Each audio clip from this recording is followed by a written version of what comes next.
following announcement has been paid for by the WZWA Network.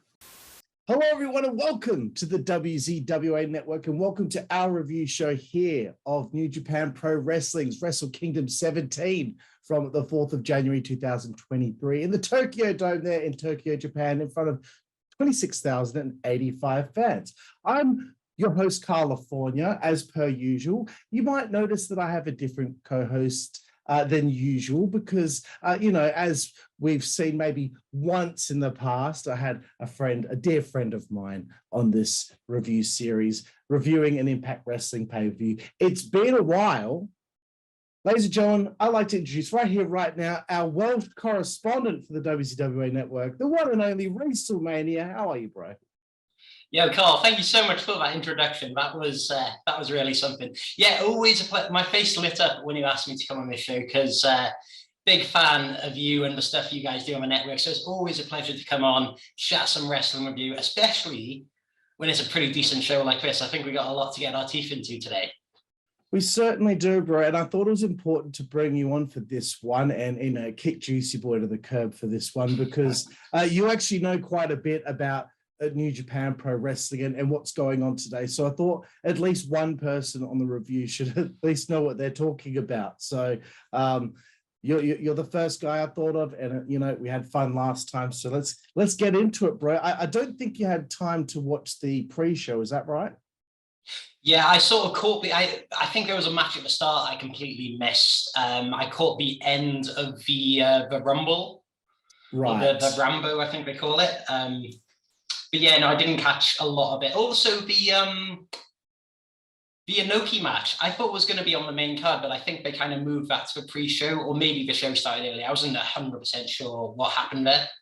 Right, yeah, I was a little confused too, but someone that I was watching along with had made it clear that it was actually put onto the pre-show, that memorial match, which I was surprised by, right, considering it's Antonio Inoki, but that's all right. But they started off the show here with a 3-minute exhibition match with, I'm going to get his name wrong, Ryohei Oiwa taking on Oleg Boltin, who I should have probably got more information on.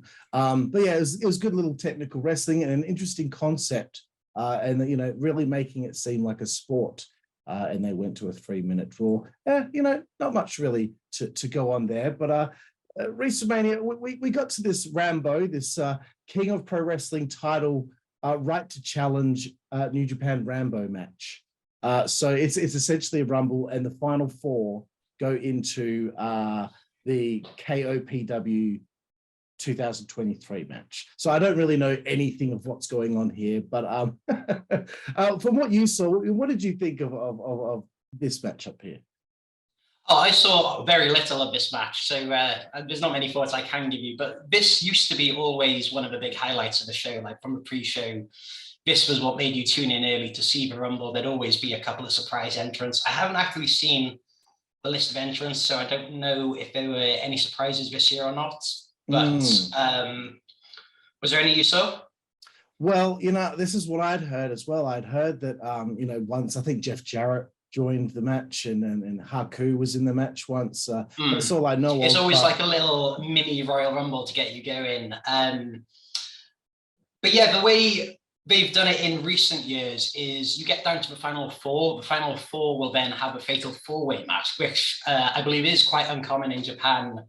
They're normally one-on-one matches. Very, very, not very often will you see a triple threat or a fatal four-way singles match. And so this is to decide the King of Pro Wrestling, which is very different to other titles because, again, I think you win the title, but you're not the champion until the end of the year. So that's why they're referring to it as the provisional champion. You hold the belts, or it used to be a trophy. I think it's a belt now. But you're not officially declared the champion until the end of the year. So that's what it is. You're the provisional champion for now until the end of the year. And so at the end of each year, you have a champion who is crowned the King of Pro Wrestling. I see. Okay. Well, that makes a bit more sense to me. It's kind of like a scramble match, except it goes for a whole year in a sense. Yeah. But it's Super Iron Man. Obviously. Yeah, but yes, so I was looking forward to a potential surprise entrant here, but I do not believe that took place. I will list the names of the people. Sho Hikuleu, Evil with Dick Togo, Tomohiro Ishii, The Great Okan, Dookie, Rocky Romero, Kenta, Yoshinobu Kanemaru, Aaron Hanare. This is really this is a test for me. Raisuke Taguchi, Jeff Cobb, Shane Haste, Mikey Nichols, I know those ones. Takahashi, Toru Yano, El Phantasmo, Tai Chi, and Shingo Takagi. There we go. All right, I got through it. So when I say there were no surprise entrances, I guess I was quite surprised that some of these weren't on the main card because there's some big names in there. You know, you got Evil, former champion, Takagi, who actually, we'll get to it, but he came out after the main events and challenged Okada, so he's obviously a big name. Yeah, lots of big names in that. Ishii as well, another one. Lots of big names in there you'd expect to be on the main card. I will say, though, I was pretty happy that they made the show one night only this year. That was refreshing to see. It did feel like a much more well-paced show. I think that when it was two nights work sometimes. I think with WrestleMania they do it quite well. They do two shorter shows which are like lots of banger matches. It's very well paced. I think when WrestleKingdom was 2 nights, it was two very long shows. It was very draining. So yeah, I'd like to see that it's back to one night again, but a shame some of those bigger names missing out on the spot on the card. Yeah, no, I think Kevin Kelly did mention something about the fact that this was quite the star-studded lineup for this Rambo. But I did read online that actually on the 21st of January, it'll be night 2 of WrestleKingdom in Yokohama, Japan. So. Yes, I don't know a lot about this. My weird, friends right? and I were discussing this in our group chat, and one of my friends said basically he thinks it's going to be like WrestleMania Backlash, like it's kind of WrestleKingdom in name only. But I don't know. I'm kind of curious. We'll see. We'll see how that plays out. Yeah, definitely. So, like, to be perfectly honest with you, I found this Rumble to be really boring. But it's kind of difficult when you're not getting like pops from the crowd because the crowd are very quiet. So the only real notes I had was just like Kevin Kelly is nerdy, but he doesn't annoy me at all compared to Excalibur. Phantasmo also, he stole the Kofi Kingston spot thing where you almost get eliminated. He got helped back in. That got a little reaction from the people. But yeah, it was what it was. It's kind of hard to give a rating on something like a battle royal. So we can move forward here, bro. The Antonio Inoki Memorial match, 6-man tag, Satoshi Kojima, Togi Makabe, sorry if I got that wrong, Yuji Nagata versus Minoru Suzuki, Tatsumi Fujinami, and Tiger Mask. Did you catch this one, bro? I caught this one, yeah. I actually quite enjoyed this. Please let me know what you thought. So I do find it quite amusing that New Japan seem to have like this little division of sort of older wrestlers, like the dads who just kind of wrestle each other and also sometimes wrestle the young boys. I thought it was a pretty good match. I'm always very impressed at how some of these guys can still go. Like Kojima, for example, he still goes like he's 10 years younger than he actually is because he's in his 50s. Suzuki as well looks to be sort of maybe 15 years younger than he actually is. I think he's probably pushing his late 50s.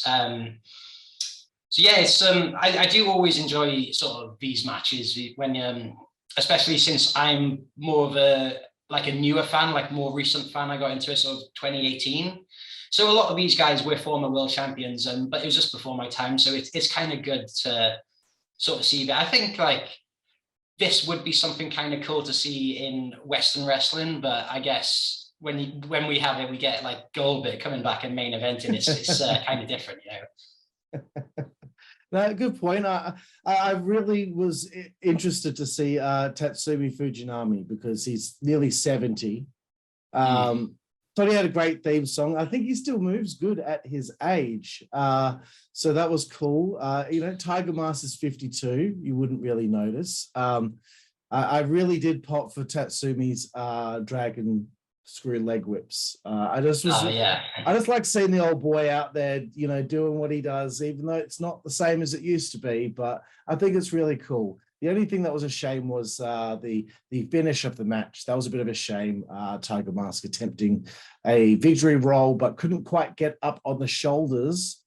So they kind of had to pivot a little bit and go with what the finish was, I guess, supposed to be, but without that initial part of the maneuver before transitioning into the reversal. So, is what it is. But I thought it was a fun little match, and people like a little bit of a nostalgia hit, even if it's someone like you. That these guys are older, but still, it's fun seeing the older dudes go out there and do what they do. You mentioned Maccabi's entrance theme as well. That was quite a treat, actually, because normally when that happens, it comes up and it's dubbed, says something across the bottom of the screen like music dubbed due to international copyright rights or something like that. So it's actually quite a surprise to hear it. And I'd always wondered what it was. And now I hear it. I know it's that the Immigrant Song. Oh, right. Okay. Well, no wonder, because Led Zeppelin barely ever let anyone use their music for anything. So that's pretty cool. Thank you for that tidbit of information. And I also like the fact that Gino Gambino on commentary, he's Australian. Yes, friend of yours, right? Kind of. I met him once, so I'll consider him a very close personal friend. Let's move forward, bro. IWGP Junior Heavyweight Tag Team Championships, Catch 22 of Francesco, Akira, and TJP taking on Chaos of Lio Rush and Yo. What did you think of the Junior Heavyweight Tag title match, bro? Yeah, I thought this was a great way to start the show off, the action straight into it. But at the same time, it didn't steal the show, so it kind of was the perfect match to open the show, really, because it left you wanting that bit more, but it still got you hyped up. I enjoyed this. I was maybe a little surprised with the ending, but I thought it was a good match. I was also very impressed with Lio Rush as well. Some of the movements and stuff he was doing in the ring. I'm not a fan of, I think we discussed this before in the last review, we're not fans of unnecessary movements when people do, because I saw a clip recently of a guy doing a shooting star press into a DDT, and I just think stuff like that's so unnecessary. Why don't you just do the DDT?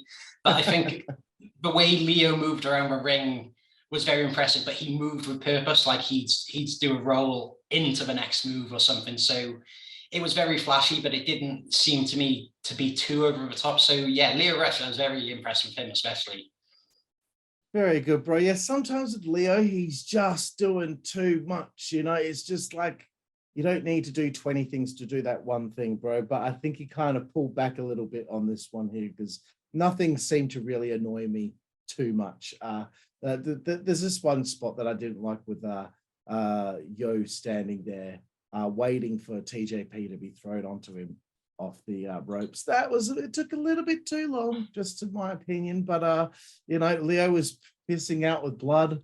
Yeah, he was. I don't believe that was on purpose. That was an accident, I suppose. But another thing I did notice, didn't seem like there was a lot of this being a tag team match. It seemed like, but I don't know what Japan's like. Maybe they don't really care too much in Mexico with the tags and all that. So it seemed like a tornado tag almost. But I thought it was good drama with the near fall on Leo's frog splash. But I did like the finish with Catch 22 retaining. Sorry, so not bad. Okay, let's move forward again. WrestleMania. The IWGP Women's Championship on the line. Kairi, the champion, taking on Tam Nakano. I know Kairi from her time in WWE. Never seen Tam Nakano before. I thought this was a palate cleanser that I was looking for. And I'll tell you what, I think Tam Nakano is absolutely gorgeous. They both are, to be honest with you, bro. They both are. Both girlfriend material, I would say. So I thought the opening sequence between the two was great. It was a great spear from Kairi and Tam with a sweet dive. And that German was fantastic. And then Nakano hit this screwdriver, like a Scott Steiner screwdriver for a 2 count. Brilliant. Kairi, again, with some sweet backhands. I was quite impressed with this, despite the fact it didn't even go past 6 minutes. I think it was like 5 minutes and 47 seconds. She hit the insane elbow. It was over.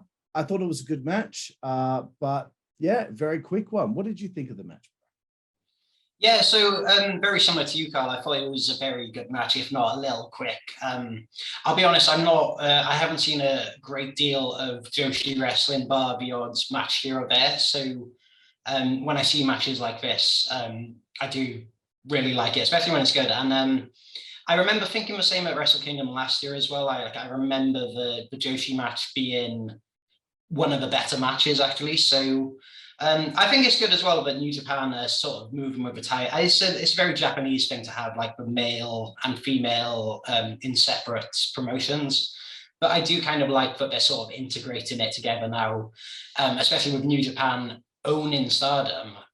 So they could definitely do some very cool stuff there. But match, yeah, like you said, it was very good. I thought the striking, especially, they were punching each other and they weren't holding back. Yeah, I really thought this was a good match, actually. Yeah, good. It was good stuff, although a little short. But here comes the big moment. The former Sasha Banks Mercedes Moné, not Monet, like the leader of our channel, Moné. She shows up as people were expecting, makes the entrance. I kind of like the presentation of how she was dressed and all that, but I don't know what happened, bro, but I didn't think anything else after that really went very well at all. I thought the way that they kind of interacted before she attempted to hit that move on Kairi was a little awkward. And then when she botched, the move was botched. And then I thought the promo afterward wasn't very good either. So I thought it was very underwhelming. And I mean, it doesn't help that the crowd are also very quiet as well. But yeah, what did you think of this? Because I thought it was just a bit of a mess. Yeah, I think it was a very cool moment. Obviously, with the drama of Sasha Banks leaving WWE and all the speculation of, you know, what's going to happen if she's going to go to AEW, if she's going to Japan, if she's going to return to WWE, the Rumble's coming up. So I thought it was a very cool moment, her actually debuting it. But yeah, watching back, I do agree with some of what you're saying. It is, in hindsight, it was a little underwhelming. I think it missed the mark kind of slightly. At the time it was live, I was very excited. It's almost like that sense of closure, like, okay, so now we know that this is what's happening and this is the direction that we're going with it then. So she is with New Japan or with Stardom and, you know, possibly then with AEW going forward, because you've seen they got a tag match coming up with a mystery partner. Right. Yeah. Yeah, I was very excited at the time, but yeah, I agree with what you're saying. In hindsight, I did watch it back and I was like, yeah, it maybe wasn't as great. Crowd were very quiet. I think because she's very much like a sports entertainer. You know, she's a presence and she's maybe didn't quite hit with the fans in attendance. And yeah, like you said, the move being botched didn't help either. So yeah, because I kind of thought that I thought what she was doing was going for an armbar, but actually watching it back, it looks like what she was doing was that sort of the cradle into like a DDT. Just spin it around into a DDT or something like that. Yeah, and I thought on first watch she was going for like an armbar, and then released the armbar just to say like, oh, I'm not going to get you, but I could get you if I wanted to. But then actually watching it back, I was like, actually, I think it was a DDT. So yeah, I'm really not sure. Yeah, I think if I were her, she probably, this is my assumption. I think after that didn't go well, that's why the promo didn't work so well, because I think she was in her head thinking, I can't believe after all this time, I finally make this big debut, and that's what happened. She was probably a little bit distracted or something like that. I would imagine she's probably very unhappy with how things worked out after all these months of waiting to see what she's going to do. But, you know, look, shit happens. And I'm sure going forward, things will work out better for her. But I mean, it's a big moment, and it's created a lot of buzz and a lot of discussion. And at the end of the day, that's what you want. The last thing you want is for something to fall completely flat and to be completely bland. But I mean, it's got people talking, like we're here talking about it now. So I guess in a way, even if it hasn't hit the mark exactly like they hoped, it's kind of done its job to some extent. yeah, absolutely, bro. All right, well, let's move forward to the next matchup on the show, IWGP Tag Team Championship match, FTR, Cash Wheeler, Dax Harwood taking on Bishamon, Hirooki, Goto, and Yoshi-Hashi. First time I'm seeing them perform. This match just went over slightly over 10 minutes long. WrestleMania, take it away. What did you think of the tag team title match? I gotta say, I'm not pleased with FTR dropping the titles, especially to this team. I feel like FTR are a team that are made for New Japan. They could have had all these banging matches. They could have had a long title run. I can't help but be disappointed about this because this team as well, like Goto and Hashi, they're not necessarily like a very exciting team. They're kind of just two people from a faction who sort of team together sometimes. They're very much the team that, when you've got nothing else going or like nobody else to face, you face these guys. For me, very disappointed with that. Right. Did you think the match itself was okay? Yeah, the match itself was fine. I mean, it's an FTR match, so I think it's pretty hard for them to miss, I had a feeling it was going this way, though, after they hit a couple of big moves. I think at one point they hit the big rig, and that ended in a near fall as well. And I was like, I kind of see where this is going. The match itself was a pretty decent match, I thought, yeah. Yeah, I mean, look, I'm going into this after seeing FTR against the Briscoes in the dog collar match. I wanted it doesn't compare, does it? Yeah. I mean, I think that was probably last year's match of the year, but I really wanted to show Steeler here. I thought the work with, FTR with some of the, the superplex into the splash from Cash, just some great double team work as usual, as expected. And then that part where Cash and Yoshi-Hashi went over the top rope to the outside with the superplex. Thought like he has to get that spot in every match, doesn't he? Looked like he domed himself. But I thought the suspense built well. Dax with a great pile driver, then the spike pile driver. New champs, good finish, but I too was a little bit miffed by the finish, despite the fact that I didn't know if the other team were a formidable force or knowing much about them beforehand. Now you've kind of confirmed it that they were. It's kind of more of a random team that's beaten FTR, who a lot of people think are the best team in the world right now. So, and I was seeing online a lot of people thought that because of this that they're WWE bound, but I thought that their contracts were with AEW for quite some time. So yeah, so I don't know a lot about the contract status. So if they're through to 24, then I guess someone I saw did say they were taking some time off that was planned, which would explain also why they're dropping all the titles, dropping the Ring of Honor titles, AAA titles, now these titles.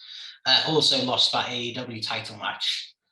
I can kind of see, like I think I said to you actually, my reaction was, oh, maybe they're going to WWE, because I'd seen some stuff on Twitter, but then that's probably fans speculating more than anything rather than some actual news, So I guess we'll see what happens. My preference, I think, would be for them not to go to WWE, because I think they're capable of having these matches, like you said, with the Briscoes. They can have these incredible matches, and I think outside of WWE gives them more freedom to be able to do that rather than, back in WWE. I guess we'll see what happens next. I've got no idea what's happening, or if you say their contract's going for another year, I guess that is what's happening then. Right, yeah, because like at this stage, I probably wouldn't go back at this stage until they fix that tag division, because it's not really a lot going on over there in that tag division, and You're telling me you don't want to see FTR taking on Hit Row? I'd like to see them try and hit a big rig on Top Dollar. Let's see that. Let's see what happens there. You'd probably miss it somehow. or one of the FTR members will become a pancake. All right, let's move forward. WrestleMania. There's another new championship in New Japan Pro Wrestling. It's a tournament final for the NJPW World Television title. Zack Sabre Jr. taking on Ren Narita. It just went a little bit over 10 minutes, 10 and a half minutes actually. To be honest with you, I had a lot going on at this stage. I think with the stream I was watching, it kept on dropping out. The internet was dropping out. I don't know what was going on. So like I had a bit of a hard time with this one, but all I really saw was that, okay, Zack Sabre Jr.'s got nice new blonde hair. I liked him just kicking Ren on the floor when he was just sitting there. I don't know. I thought that was cool, kind of cool. But yeah, stiff back and forth match. I thought the finish was a nice, realistic UFC style finish. That's pretty much all I've got to say about it. I unfortunately missed a bit of this one. So please, the floor is yours, WrestleMania. What did you think of this one? Well, to be honest, Carl, a lot of just echoing a lot of what you said. It's very. I think it's at that kind of spot in the show where the show's been going long enough that you do start to zone out a little bit. And unfortunately, this was the match where it kind of happened. Yeah, it's very much just your standard Zack Sabre Jr. match. Like you say, he hits a lot of very vicious, strikes. Well, not necessarily strikes, but like those kicks and stuff on the floor, as well as with like the technical sort of moves he does. And with the finishing as well, I that's something I do praise Zack on a lot. Like he's very good at making it feel like a fight. He like you said, that UFC feeling he brings to it. So yeah, I'm glad to see Zack win this. What did you think of his new hair? Yeah, it's all right. It's okay. It's fine. Yeah, I've seen worse. As people do make changes to themselves, and that's all well and good. But nothing will be worse than Cody Rhodes' neck tattoo. So. I think the big talking point from this match, though, is what followed afterwards, right? Absolutely. So Zack Sabre Jr. joins TMDK. What did you think about that? Well, I didn't see that coming. And when TMDK came into the ring, and, I could kind of see they were going to try and recruit him, and I thought he was going to say no, but I was like, go on, Zack, do it. Because Zack was in the Suzuki Gun faction, right? And so that's sort of disbanded. With Suzuki is set to be like leaving New Japan. So that faction was Zack and Taichi and a couple of others. And so that faction's no more. So now Zack is factionless. Of course, in New Japan, everyone is kind of usually associated with one faction or another. So yeah, when I saw them approaching him, I knew they were going to try and recruit him. And I kind of wanted him to join. Like, I thought it'd be really cool. So I was very glad when he did. He got me for a second when he went to like throw the shit away. I was like, oh no, Zack. But yeah, no, I'm actually pretty stoked about this. I think this could be Zack Sabre Jr. is like, he's a pretty good heel. Like, he says some pretty ridiculous and outrageous stuff. Like, a kind of like a comedic heel in a way. Like, I do like him quite a lot actually. And yeah, I think this is a good fit for him going forward. Okay, cool. Yeah, and I've known Shane Hayes since I was a teenager, so just wanted to put that out there. And Shane, do the interview with me already. I've known you for so long. Come on, take an hour of your time. Okay. Let's move forward, bro. The never Openweight title match. This is an interesting one. Carl Anderson popping back in to defend his championship against Tama Tonga. 9 minutes 36 seconds. This one apparently went for WrestleMania. Take the floor again. What did you think of this matchup? Well, for like a Carl Anderson, I don't know if you saw the previous match he had like a month or two ago with Hikuleu, where he completely phoned it in and like it almost felt like he didn't want to be there. This was a big step up from that. Like I thought this was a good match.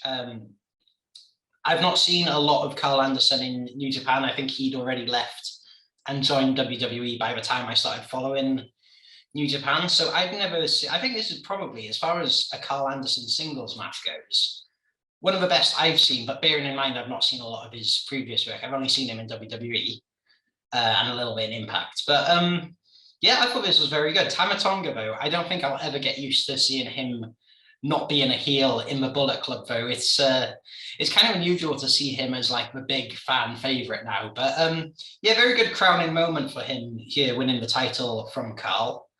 Yeah, no, cool moment that.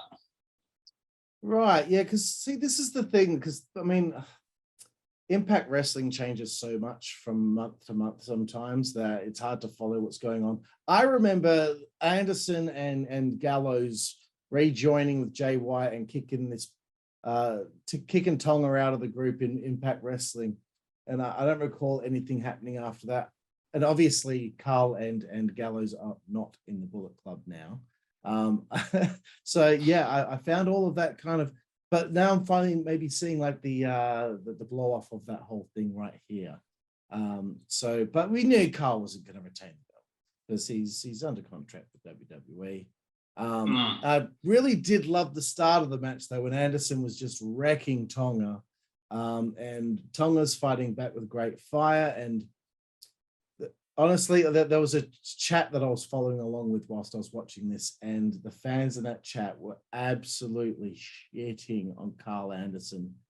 Constantly, really? Just drilling him, bro. And I was like, take it easy. He's doing all right. This isn't a bad match at all. Thought that the spots with the cutter, they're both trying to hit a cutter. They won't allow it to happen. I thought that was great. Tama hits the cutter, rips off his shirt, then goes for this final cutter, WrestleMania. And a lot of the people in this chat believe that Carl Anderson purposely fucked up the finish. I don't know what the hell happened. Can you tell me what you think happened? Well, I don't think he purposefully fucked it. I think he fucked it up. I don't think he purposefully fucked it up. Like, I think sometimes people do just botch moves sometimes. I'll give him the benefit of the doubt and say that that's what happened. I don't think he'd mess up the finish of a match on purpose, especially when it's something as straightforward as just taking a stunner. You know, was it a stunner or like a cutter? It's not exactly like it was super dangerous or anything. So I don't really see any reason for him to want to sabotage it. Yeah, but I think like, yeah, that the finish left something to be desired. I think if they would have hit that move, it would have been a lot better, but it was just a bit anticlimactic after that. Yeah, it's just a bit weird. That's all. I mean, I haven't seen any chatter about it after I finished watching the pay-per-view, but yeah, it just a bit of a weird moment. Anyway, I think that's probably like Carl's reputation preceding him. Like him and Gallows are sort of known as the guys that sort of turn up and half-ass it and just get paid loads. So I think that's probably maybe people sort of mistaking. I don't even say a gimmick because that is actually what they do, but like, yeah, probably just tarring him with that brush, I guess. Fair enough. Like I said, the previous match with Hikuleu, which I was surprised he actually retained in that, but I guess that was leading up to this match at the Dome. That one especially, he definitely felt like he half-assed that one. Right, yeah, and you know what, I will admit that I've only seen tag team action with Carl Anderson, and I do think that this is the best singles match that I've seen him in. So, but then again, it could be the only singles match I've seen of his, knowing me. Yeah, I'm trying to rack my brain. I'm sure he's probably had one on some random episode of Raw or something, but it wasn't memorable. All right, bro, let's move forward here. It's Keiji Muto's final New Japan match. He's teaming with Hiroshi Tanahashi, Shota Umino. Jesus. Come on, Carl, get it together. They took on Bushi Sanada and Tetsuya Naito. Look, everyone, I'm terrible at this, okay? I can't say the names properly. I'm sorry. I'm useless. But anyway. Oh, you're doing fine, I think. Oh, thanks, bro. It's just, yeah, I get tongue twisted really easy sometimes. But this one went 9 minutes and 20 seconds. What did you think of this one here? Yeah, so of all the matches, actually, this is probably one I had sort of have the least to say about it. I don't know, was I sort of not paying as much attention during this, or whether actually nothing notable happened. I think probably I wasn't paying as much attention, but this match was very much, I guess, to get Kenji Muto on the cards. He's doing his retirement tour, so sort of get him on the Wrestle Kingdom show before he retires. And yeah, so sort of regardless of anything else that happens in the match, I guess that's sort of the main point of this match. So yeah, no thoughts about the match in particular. I struggle to remember even Umino got the pin, I think, was it? Yes, he did. I don't remember. I guess that's kind of good. They're sort of giving the rub to like the youngest person in that match, the sort of up and comer. Yep. Yeah, I did like the start when Keiji was like, nope, he's going to start the match, and told the other boys to get on the ring apron. I thought it was a good start to the match. Obviously, he's a little slower these days, but he's on his retirement tour. It's his third last match. Give him a break. He went up top to go for a moonsault, and I really thought it was funny. That happened, didn't it? Tanahashi was like, well, wait, no, don't, please don't. You're so close to the end, and your knees are already made of dust. Take it easy.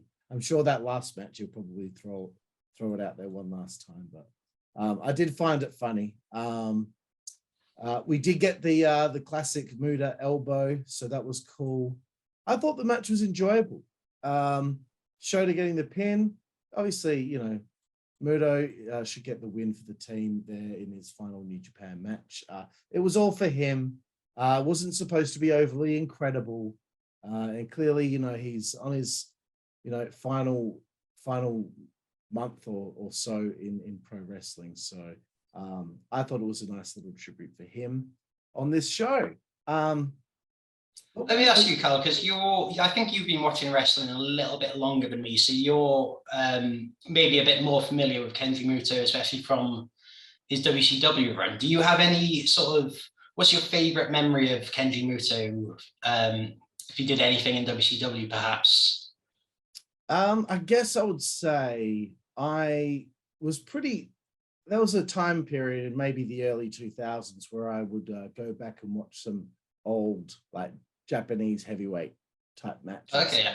So for quite some time, I went through a plethora of all these like big time main events that he wrestled, mostly as Keiji Muto, but most of the great Muta stuff I'd seen was kind of like 2000 WCW. So only like a little bit of a brief look at him there, but as a bit of a I started being a fan in 1998, so I've had this like little period of time where I was really into the heavyweight Japanese style of wrestling. So yeah, those are probably the most fond memories is just going back and watching stuff from the past, because back in the day on the internet you could just go on like one of these programs and download one match. It wasn't always like a full event that you download via torrent these days. Right, yeah, like you just type his name into the search engine. Fruit software, right? Yeah, like it'll be like LimeWire or iMesh or these types of programs. You just type in Keiji Muto, then it'll come up with all these different matches. It was weird, but Rey Mysterio without mask. Exactly. But yeah, so I mean, this was cool. I think it was anyway. But let's move forward, bro. IWGP Junior Heavyweight Title. It's a four-way match. Taiji Ishimori, El Desperado, Hiromu Takahashi, and Master Waito. Or Waito. 16 minutes, 43 seconds. I'm going to let you take this one as well, bro. What did you think of the four-way Junior Heavyweight Title match? Yeah, again, I thought this was a good match. So, I think Master Wato, his name is Carl. Wato. Sorry. He was I think like a last-minute replacement for Kushida, I think. Right. Okay. Was it Kushida or I I'm not sure because I haven't been following completely, but he was sort of, I think, from what I understand, not supposed to be in this match. But he's actually the son, I don't know if you know this, Carl, of, hold on, I'm going to have to look this up. Who is his dad? His dad's a pretty big name in Japan. Right. Maybe 2 seconds. That's all right. I probably should have looked this up before saying this. Yeah, that chat I was following along in, they were shitting on him hard. Kawato? Yeah. Oh. But yeah, anyway, this match was decent enough match. Again, I feel like I was maybe doing something during a lot of this match. I think I might have been making some coffee or something. So yeah, I don't really have a lot of anything specific to say about this match. I did watch it and I thought it was enjoyable enough. I guess maybe I was just with a show as long as Wrestle Kingdom, it is sort of you know, you do kind of like zone in and zone out a bit. And I think this was probably one of the matches I did zone out maybe a little bit from.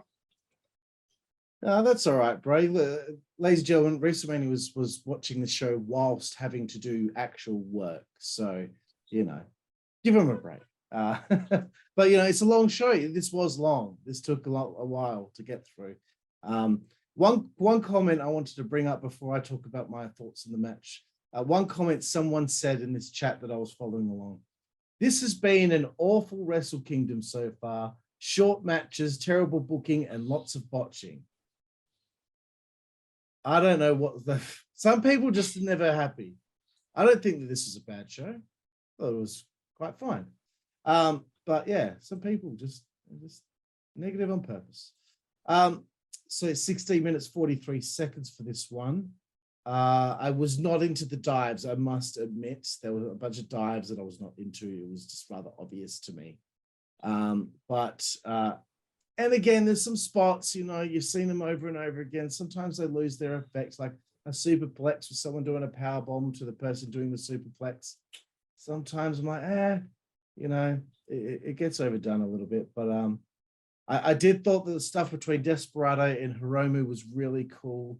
And there was, you know, a really close near fall for Master Wado. Wado. And then he hit this huge German suplex, which got a bit of a rise out of me. But Hiromu won the championship. And I just thought the last quarter of the match, that was very good. Prior to that, you know, but we all know how I feel about some of the high-flying wrestling. Anyway, let's move forward to, I'm sure, the match that you're looking forward to possibly talking about the most here, the IWGP United States Heavyweight Championship. Will Ospreay taking on Kenny Omega in a match that goes 34 minutes, 38 seconds. WrestleMania, take it away. Oh, this match was absolutely brutal. And I thought it was phenomenal as well. Like, I know you mentioned in dives in the last match, like I know there were some sort of dives and flips in this, but it didn't feel overdone, I didn't think. I think like it almost felt like these guys really didn't like each other. And when they were doing sort of the diving moves, it was more to just kind of like throw themselves at their opponent, they wanted to inflict as much damage as possible and to hurt each other as much as possible.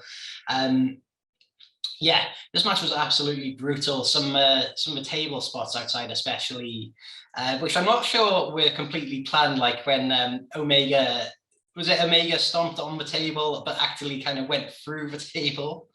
Yeah. So that was kind of funny. It looked kind of painful though.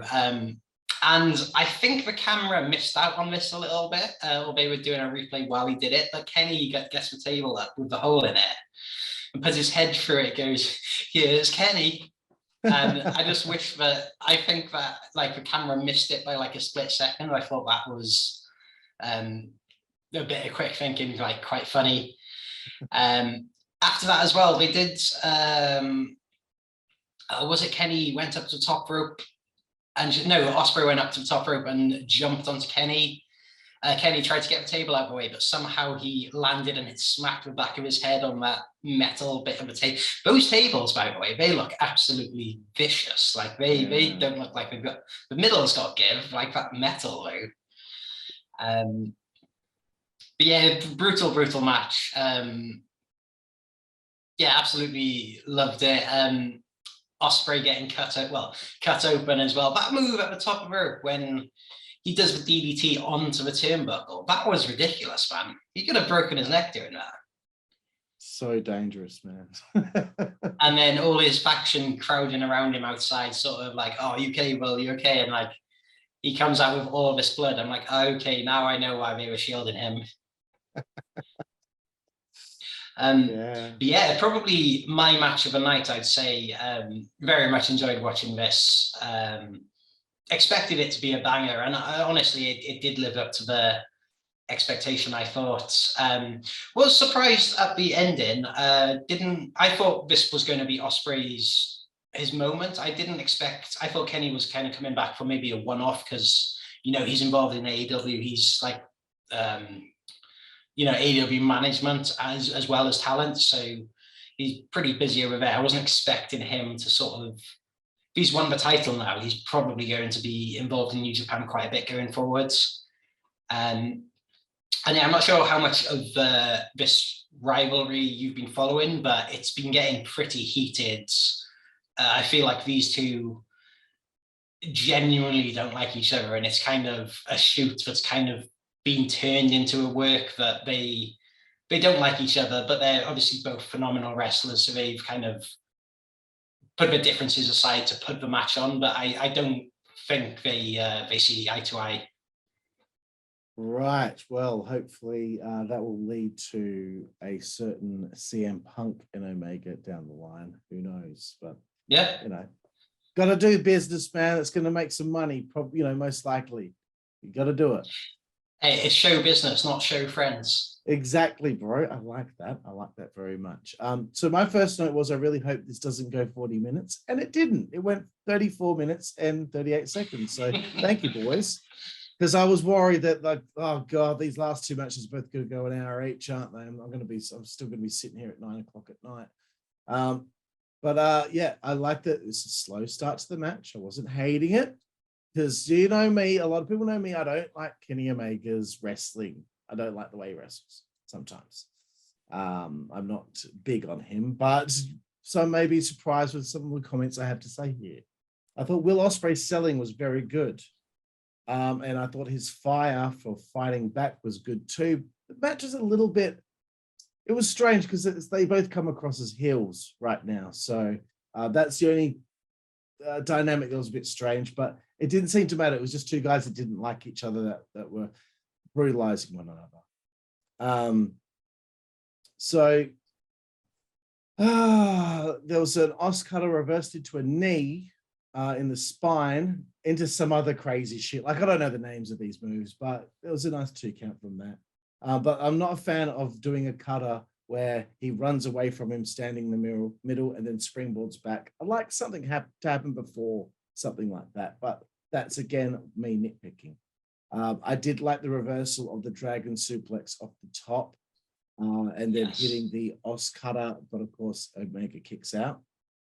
As you mentioned, the DDT on the top rope, I was like, good gosh, like these are the links that some people have to go to these days in order to get that massive reaction. And a lot of people reacted to that, especially online. So the German off the top rope by Kenny on Will, I'm just like, man, surely these two are going to need some time off after this. And I can't believe Kenny's going to be in a ladder match in a week. But this is my issue. This is like my only real issue. And this is nitpicking, but you know, he hits that German and Will kicked out. And it was a hectic bump he took. Then he takes a knee to the head and he kicks out. It's a knee to the head. That's just my thing is just like, man, like, I don't know, just for me, I just think a knee to the head is very, very harsh. And I hope young people out there don't think that you can just knee someone in the head and they'll get up, because chances are you could kill them. But that's just me. But I was actually enjoying the match. But I start to get taken out of it when things like this happen, because he hit him with 2 just stiff knees to the skull. Obviously, it's worked, but Will stops the third, and he keeps fighting back. I will give Ospreay credit for his selling. He did a very good job. But I have to say, I did find the finish anticlimactic. I don't know what I was expecting or wanting, because they had a lot of great near falls at some stages of the match, but then it just kind of felt like maybe, I guess Kenny was just the better man and Will had run out of gas. Maybe that's the story they were trying to tell. Maybe I didn't pick up on it, but yeah, it was. I don't know if it's going to be a Dave Meltzer. Well, I'd have to give this one like 8 stars. I mean, my God. I mean, they've broken my star system. My God. I'm sure that's what's you will. Like, trust me, definitely. First ever 8-star match. His walls will be painted white after this one, my friend. But yeah, so there's that match, and it's time now, WrestleMania, to get to our main event of the evening. IWGP World Heavyweight Championship. Jay White defending against Kazuchika Okada. I finally figured out how to say his first name. 33 minutes, 2 seconds. WrestleMania. Once again, I'm going to let you take it away. What did you think of the main event? Well, the thing was, the last match, I think, stole the show so much that it was always going to be difficult to follow. And I sort of knew what we would get with this match, sort of being Okada and Jay White. This is a match we've seen a number of times before. Main event of Wrestle Kingdom, so you're guaranteed like quite a lot. How long did you say this match went on for? Sorry, 33 minutes 2 seconds. So yeah, that's what the same length just about as the match before. So pretty long match, main event. Yeah, just I don't know. I feel like, don't get me wrong, it was a good match and I did enjoy it a lot. But I feel like after there was no following the match before it, because this was much more of a slower burn, sort of leading up to the finish. And I think the same thing happened sort of back the first Wrestle Kingdom I watched, when it was Omega versus Jericho in the semi-main, then followed up by, I think it was Okada versus Naito in the main. And I feel like that was the same thing, but the penultimate match kind of steals the show so much, it sort of takes away a little from the main events. But that being said, there wasn't anything wrong with this match. It was a good match and I did enjoy it.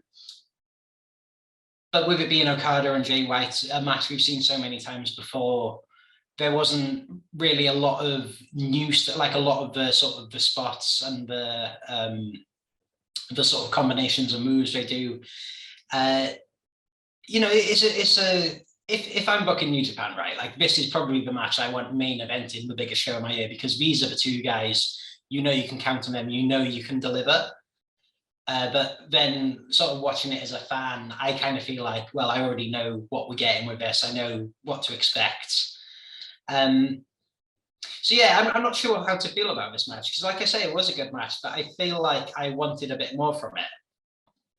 Right, yeah, because I kind of felt the same, but at the same time, I just went through nearly 35 minutes of this really hectic match, and I think what maybe might have been a good idea, I don't know what match you could have put on between the two, but you needed a palate cleanser or something to just let people just get their bearings again. I mean, you'd hate to be in that match where people need to get their bearings again, but something just as a palate cleanser, just to get people's energy back before we have to go through another long match. So I think that's what hurt the perception coming from me, because at this point I'm like, man, this is a long show. That last match was really long.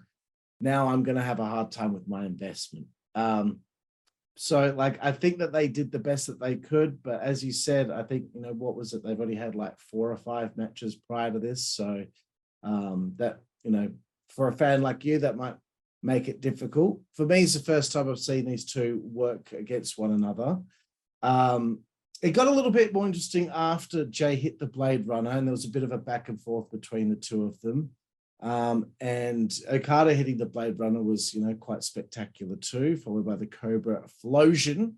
and hitting the Rainmaker for the finish. But I kind of felt like I was glad that this match was over, just because long show and the semi-main event was very long and kind of exhausted me. So I will say that when Okada goes for that Rainmaker and Jay counters it into the Blade Runner, like that gets me every single time. Yeah, it was like, specky. Oh my God, that's got to be it. Yeah, no, it was pretty cool. But Reese, do you have any other thoughts, overall feelings of Wrestle Kingdom 17?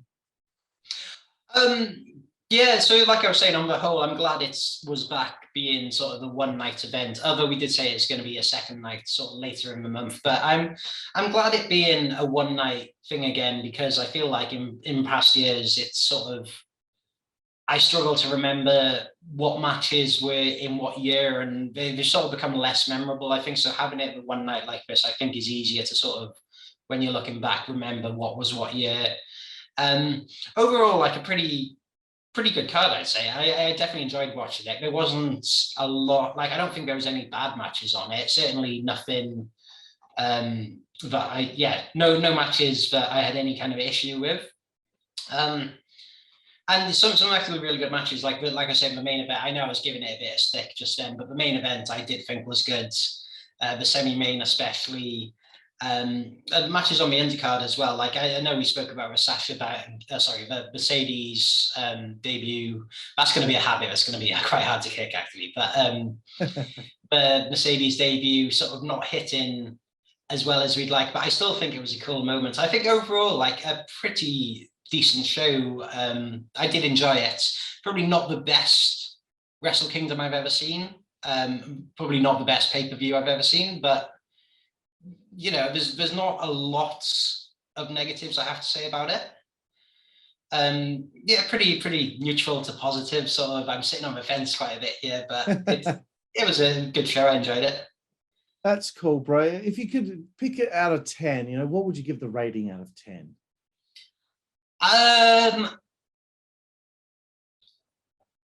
So I was thinking maybe like a 7 out of 10, but I think maybe a 7.5 out of 10, possibly, just because of I feel like the Okada versus not Okada, Omega versus Ospreay. There's too many wrestlers starting with O. Ospreay versus Omega. I think that will be a match like very memorable in years to come. So I think because of having that match, sort of bumps it up a little. So yeah, I'd give it a 7.5. I think is pretty fair. Very cool, bro. Well, I have to say this is the best Wrestle Kingdom that I've ever seen in my entire life, because it's the first one that I've ever seen. But I'm gonna have to give it a 7 out of 10. I was not offended by the show. Any problems with just the length of the show, really, but we get that all the time with these big shows now. So that, I guess it's just something that I'm going to have to get used to. And but WrestleMania, I have to say I've had a very good time here reviewing the show with you. And but before you wrap it up, let me ask you real quick, because I didn't actually realize this was your first Wrestle Kingdom. So as a first time viewer of Wrestle Kingdom, like overall, what were your thoughts like on the show, like as a whole? Like what did you think was good, or what did you expect? What didn't you expect? Like give me an overview. What's going on in your mind? I think it's quite the spectacle. It's Tokyo Dome. I like the entranceway. I like how the big show feel that it has. I'm still trying to wrap my head around that style of wrestling. But I think it's important that I try and start covering shows like this, because we, as a YouTube channel, we want to make sure that we're catering to everyone and every type of wrestling fan, not just what we like. Even if it's something that's not really my cup of tea, I should still give it a try anyway. You never know what I may or may not like. So I was impressed with the presentation of the show, but again, I'm still getting used to that style of wrestling, and I'm sure with some time maybe I'll grow to love it a little bit more. But I will definitely be watching next year's for sure. And WrestleMania, I'm going to give you the floor right now before I thank you again please let everyone out there know where they can find you, what you're doing, what you're all about online.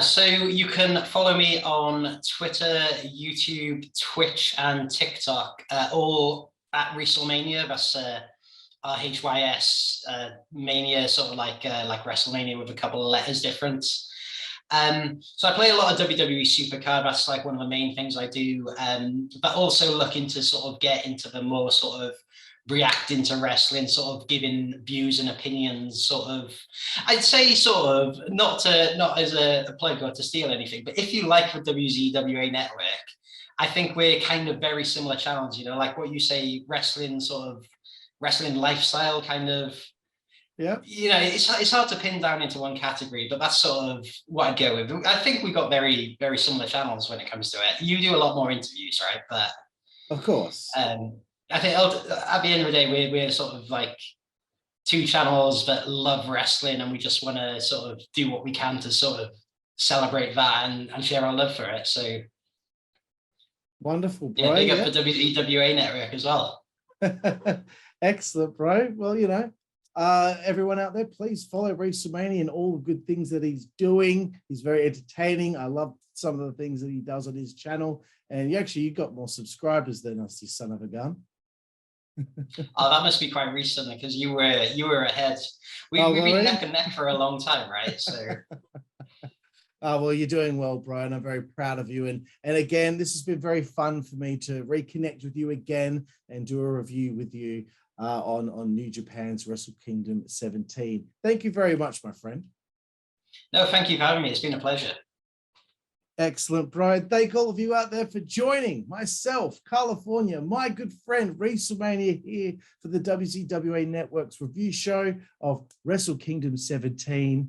And we will see you down the road. Thank you. Network, that's the way we play. Good God Almighty. Network, that's the way we play. Get puppies. Network, that's the way we play. Get. The following announcement has been paid for by the WZWA Network.